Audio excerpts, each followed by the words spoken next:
Boa tarde, seguidoras e seguidores do 19.pt. Bem-vindos ao quarto dia da edição da Eurovision 2023. Hoje é a noite da segunda semifinal e hoje estamos com o Sashkwa, da Ucrânia.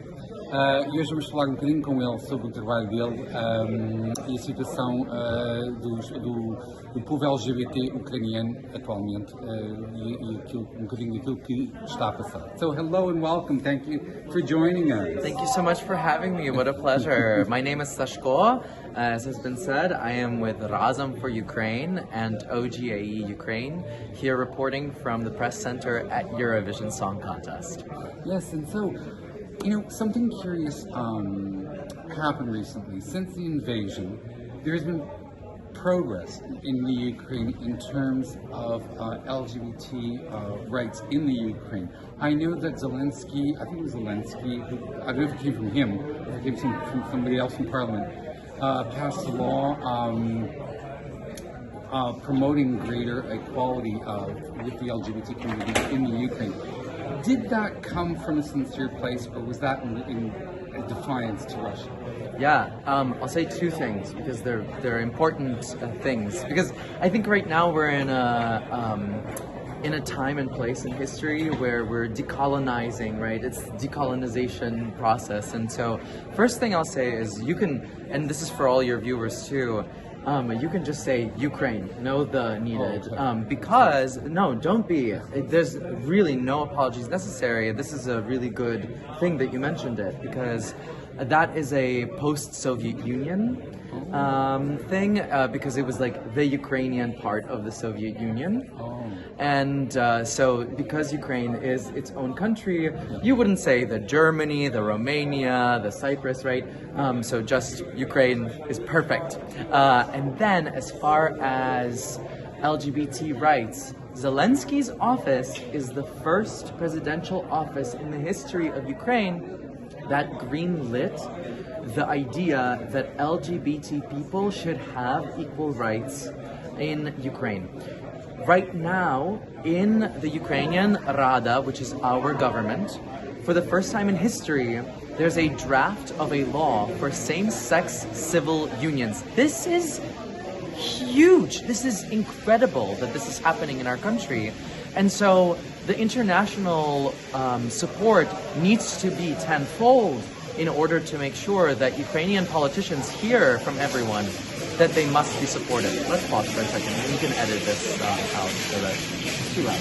Yeah. It was too loud. That's for you for the future, as you're sitting near your phone or computer and editing this. So, I don't know if there are any last comments or if that was the answer. That was the answer. That was the biggest thing. I mean, are we in a perfect state right now in Ukraine? No. Are we in a perfect state anywhere in the world? I don't think so. I really don't. Me being based in New York City right now, I would say the things that are happening in the US politics when it comes to LGBTQ rights are pretty horrifying. And no, it's not in every single state, but it's hard. They banned drag shows in Tennessee. I mean, really, and it is the Republican Party trying to, change course, change direction away from the fact that we need to talk about gun control and gun laws.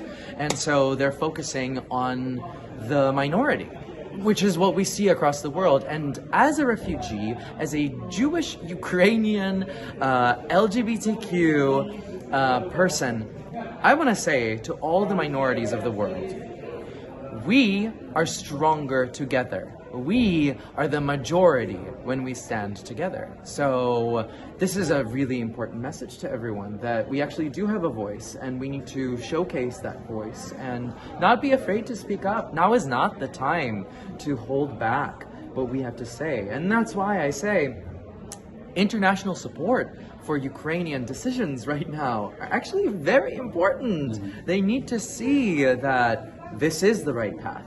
This is the way that we should be headed into the future in order to make sure that there's equality in the country. Because we say in Ukraine that we welcome foreigners, we're so open with open arms. I believe that too. I'm a Ukrainian. That is a part of our culture. We got to make sure it's not just, the straight foreigners who are coming to our country, but also the LGBTQ people who want to visit Ukraine with open arms. And I do think that that is the case. But let's have the country make laws where people do feel safer and do feel welcomed.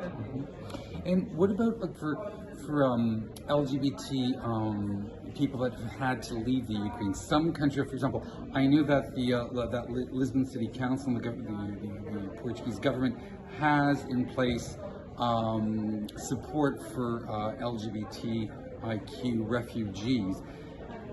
Did they all have a choice of places to go, or no? I don't think anyone has a choice when you're a refugee. This is right? It's a hard question of do they have a choice of where they want to immigrate to?